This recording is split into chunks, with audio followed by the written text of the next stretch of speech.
So I have looked at a lot of keyboards over time, and usually I kind of stay more to the full size 10 key included keyboards. But this time we're taking a look at the Z-88 by E-Element, and this keyboard is pretty cool for what it is. It's a little portable gaming keyboard, and we're going to take a look at it right here. Hopefully find some interesting things about it and help be informative about it. If you're somebody that can't live without a 10 key like me, you might find it difficult to really enjoy this keyboard, but it is a great portable mechanical keyboard with Ultima Blue switches, and it's surprisingly a little quieter than that keyboard over there on that desk. We'll check it out right now, see what you think, and let me know down below if you have any opinions or suggestions, or if I missed anything and you're curious about it. So here we have it, a Z-88 E-Element keyboard. This is an 81 key mechanical keyboard featuring Ultima Blue switches, ABS coating on the keycaps. Very nice construction for a very thick plastic keyboard. It does have a metal bezel on the outside, and it's just something that's been really comfortable to use. I got this for the sole purpose of checking it out with a laptop build that I was using, and the Acer Aspire laptop. If you haven't seen that video, I'll put it down below somewhere. And I just kind of wanted to go over it. I felt like this deserves some mention. Now on the back, it's really nice construction. It's got really thick padded feet that help grip it to a desk,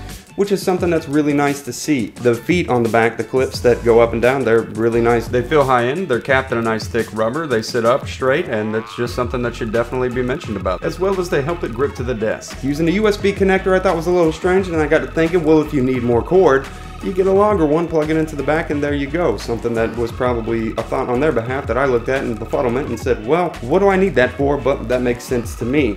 Now, there's no drain holes or anything fancy on the bottom, nothing like that. It's just pretty much straightforward what it is, an 81 key mechanical keyboard. There are 84 and 88 key mechanical keyboard variants as well, but that is not one. This is more of your most compact that you're going to get for all of the function buttons on it as well. Speaking of function buttons, they list it as an RGB keyboard. However, it's only 6-color LED. It's not a true RGB keyboard. While technically it has red, green, and blue in the colors, I don't think that that's enough to really constitute it as an RGB keyboard. There are 9 lighting functions, I believe, that you can cycle through using function and one of the switches over there on the side, as well as change the brightness up and down or off, and that's something that's pretty cool.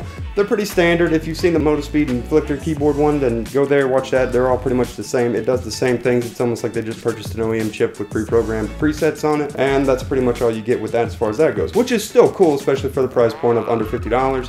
If you're somebody that's in education, just have a portable laptop, kind of like with what I did, and you're on the go, this mechanical keyboard could be a good purchase or pickup for you as well, especially for the price, I think. They do have different variant models of it that come in a little less, but offer a little bit less as well, where all these keys can change between the different LEDs.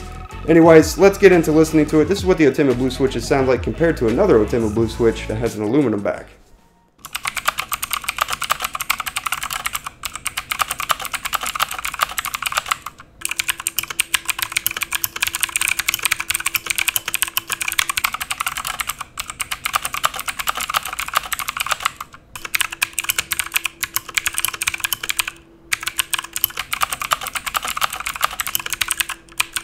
So while this keyboard is small and possibly something that you'd be worried about buying, if you're not somebody that needs a 10 key like I've maybe mentioned earlier, then you wouldn't have to worry too much about that. It is very durable, as I'm going to grab it here and try to give it my flex test. Barely any flex at all. Tells me that the construction quality is actually quite good, and that's something that I can appreciate rather than a cheap one you can get and just kind of twist and snap. And that's happened before, believe it or not, and I never got to do that review video because I never made it past that test.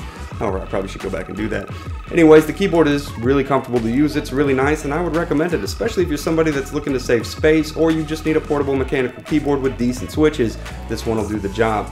I used it here in this setup with the Acer Aspire, as I mentioned, and it was just quite comfortable to use. I actually had a lot of fun gaming on it. Anyways, guys, that's it. That's a quick look at the Z-88 by E-Element. Well, guys, that's it. That's the E-Element Z-88 keyboard. I hope you enjoyed this review. Leave me a comment down below. Dislike it if you didn't like it, and like it if you liked it. And I'll talk to you guys next time, or see you in the next video that I do. Have a good day, night, whatever it is.